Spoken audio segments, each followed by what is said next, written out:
सज्जनों, हम आपके साथ शेयर करते हैं आज कि भगवान को कैसे बस में किया जा सकता है। भगवान बस में कैसे होते हैं, इसका क्या उपाय है, हम क्या करें जिससे हमें भगवान हमारे बस में हो जाएं या हमें दर्शन दें, हम पर कृपा करें। तो किसी को बस में करना हो तो उसकी सेवा करो, उसके गुण गाओ, उसकी आज्ञा का पालन करो। सेवा से महात्मा बस में हो जाते हैं। ब्रह्मा, विष्णु, महेश सब प्रसन्न हो जाते हैं, ऐसा कहा गया है। किसी को भी बस में करना है तो यह विद्या सबसे बढ़कर है। फिर भगवान को ही बस में क्यों न करें, जिससे सब बस में हो जाएं। भगवान कहते हैं जो मेरी भक्त करता है वह यदि मुझे बेचे तो मैं बिकने के लिए भी तैयार हूँ। बेचे तो बिक जाऊं, ये नरसिंह का है। बेचें तो बिक जाऊं नरसी, मारो सिर धड़ी। सब संसार के सब पदार्थ धन से मिलते हैं, पर भगवान धन से नहीं मिलते। स्वयं अपने आप को भगवान के अर्पण कर दो, समर्पण कर दो, तो भगवान का ये नियम है कि वे भक्त के वश में हो जाते हैं। भगवान यदि खरीदना है तो सबसे बढ़कर यह विद्या है, सत्य बोलना, दूसरे की स्त्री को माता के समान मानना, भगवान के अधीन रहना। एक ही बात ऐसी है जिसके धारण करने से सब अपने आप आ जाती है।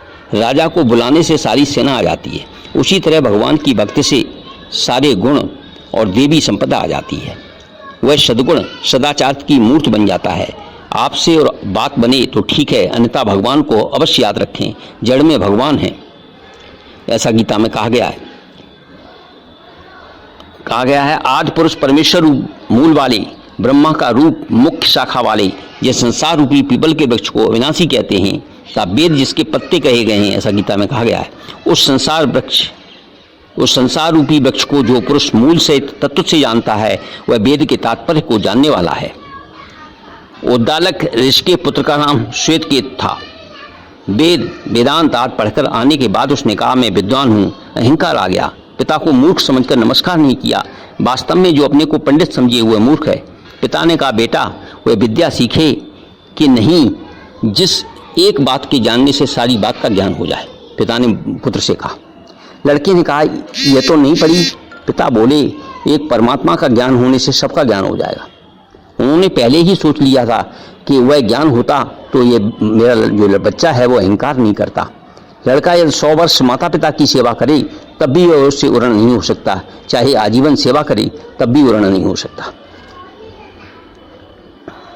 ये यम माता पितरौ क्लेशम सहिते समभि नृणाम न तस्य निष्कृति ही शक्या कर्तुम वर्ष सतेरपि। एक के ज्ञान से सबका ज्ञान कैसे होता है।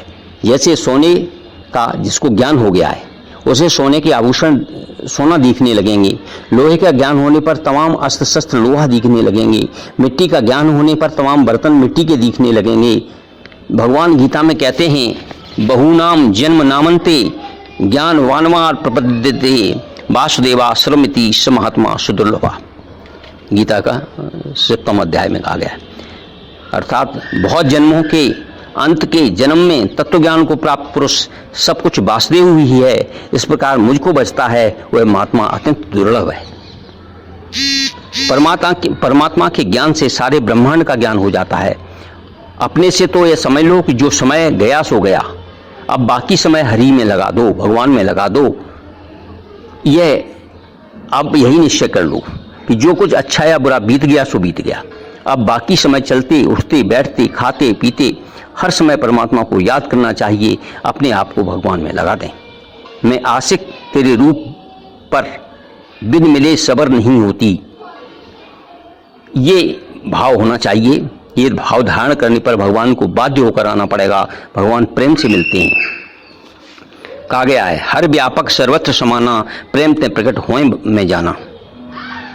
यानी हर सबके पापों का हरण करने वाले हैं, पापी से पापी को पवित्र बनाने वाले हैं, पवित्रों में पवित्र हैं, मंगलों में मंगल हैं। ऐसे भगवान सर्वत्र विराजमान हैं। दिए सलाई की रगड़ से जैसे आग उत्पन्न होती है उसी तरह प्रेम की रगड़ से परमात्मा मिलते हैं। अपने आप को धूल में मिला दे, खूब लगन लगा दे, अथवा यह इच्छा करे कि हमारा शरीर धूल हो जाए और उस पर भगवान शयन करें, ऐसा विचार करिए तो हमारा जन्म सफल हो जाए। अपने आप को भगवान के प्रति समर्पण कर दे। गमछे का मालिक उसे चाहे जिस तरह काम में ले, उसका अपना कोई स्वार्थ नहीं है। इसी तरह अपने आप को परमात्मा के अर्पण कर देवे। आज तक जो समय बीत गया सो बीता, पर बाकी समय परमात्मा में लगा दे, प्रेम में पागल हो जाए, ऐसी पागल की आवश्यकता है।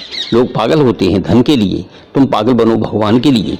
सीता जी भगवान के विरह में व्याकुल हो रही हैं, विलाप कर रही हैं। भगवान भी सीता के विरह में व्याकुल होकर विलाप कर रहे हैं। जरा सोचो, क्या भगवान व्याकुल हो सकते हैं?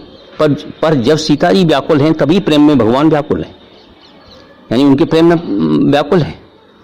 भगवान को पागल बनाना हो तो पहले तुम उनके प्रेम में पागल बन जाओ। संसार से वैराग्य और भगवान से प्रेम, ये दो ही चीजें हैं। संसार रूपी वृक्ष को एकदम से काट डालें और अपने आप को भगवान में लगा दें। संसार रूपी दृढ़ मूल वाले वृक्ष को वैराग्य रूपी अस्त्र से काट दें, फिर उस परम रत्न परमात्मा की खोज करें। संसार को उत्पन्न करने वाले और इसका विस्तार करने वाले भगवान हैं। हम सैकड़ों कोसों से कुछ समय के लिए यहाँ आते हैं, कई महीने तीर्थयात्रा की, खूब भटके, ऐसी जगह नहीं मिली। भगवान ने यह स्थान पहले से ही हम लोगों के लिए तैयार कर रखा था। सिर्फ इसकी रक्षा के लिए चारों तरफ पत्थर खींचे गए। इसकी सेवा, इसको ही सब कुछ जानकर एक लोटा जल इस वृक्ष में डाल दें। यज्ञ और तप के भोक्ता भगवान हैं, मानो अग्नि रूप से भगवान ही उस चीज को ले रहे हैं। देवता की पूजा करें तो ये समझना चाहिए कि भगवान ही देवता के रूप में पूजा करा रहे हैं। इस तरह सब में ऐसा ही समझें, इसी तरह वट वृक्ष को समझें। नामदेव जी के घर में आग लगी तो लोगों ने कहा आपके घर में आग लग गई है। भागकर आए, कहा प्रभु आपने आधे का ही बोल गाया, आधा क्यों छोड़ दिया? भगवान मैंने इसने क्या अपराध किया है? आपने खूब कृपा की, अग्नि रूप में हमारे घर में पधारे। एक कुत्ता 2 रोटी उठाकर भागा तो पीछे पीछे नामदेव जी भी दौड़ गए और घी का कटोरा लेकर भागे। महाराज चुपड़ी हुई नहीं है, चुपड़वा लो तो भगवान को प्रकट होना ही पड़ेगा, ऐसा भाव था उनका। हमारे यहाँ भगवान बहुत सस्ते हैं, एक लोटा जल में मिल सकते हैं, पर भाव ऐसा होना चाहिए। समुद्र में जिस तरह लहरें उठती हैं उसी तरह इस स्थान पर वैराग्य उठता है। वन के बीच में जाने से एकदम वैराग्य उत्पन्न हो जाता है। यहाँ तो 3 चीजें दिखाई देती हैं, गंगा का किनारा, पहाड़ एवं वृक्ष। पर वहाँ वन में वृक्ष सिर्फ वृक्ष ही वृक्ष दिखाई देते हैं। अपनी पहाड़ की गुफा प्राकृतिक है, मेहनत मजदूरी वाली ऐसा नहीं बना सकते, गंगा ने बनाई है। ईश्वर की हम लोगों पर पूर्ण दया है, उन्होंने सब सामान सजा रखा है। अपने को तो यहाँ आकर डेरा डाल देना है। भगवान की शरण होना हमारा काम है, कुछ नहीं, सारा प्रबंध भगवान ने कर दिया है। गंगा स्नान जब तक चाहे सो कर लो, पर भगवत भजन करो। गंगा के दर्शन से पाप समाप्त हो जाते हैं।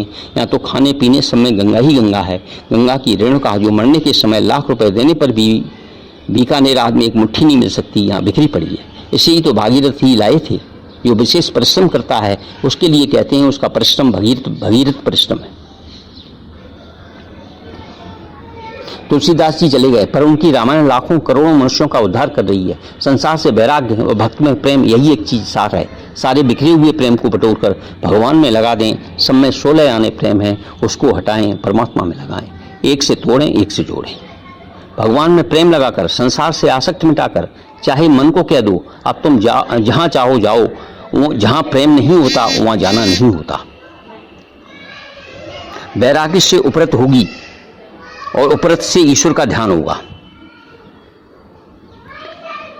वैराग्य से जो सुख है उससे बढ़कर सुख परमात्मा के ध्यान में है, और ध्यान से अनंत गुना सुख भगवान से मिलकर है।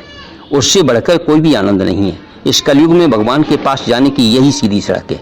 जो काम वर्षों तक था वह दिनों में होता है। जिन पुरुषों में श्रद्धा नहीं है उनके लिए भगवान कहते हैं 84 लाख योनियों में भी उसे नहीं चाहता। श्रद्धा करो, भगवान अपने आप मिलेंगे। अगर श्रद्धा नहीं है तो उसके लिए भगवान से प्रार्थना करो। यह है, इस तरह से भगवान को हम प्राप्त कर सकते हैं, उनको वश में कर सकते हैं, वे भगवान की कृपा के पात्र हो सकते हैं। ओम श्री परमात्मा नमः इति। ओम श्री परमात्मा नमः।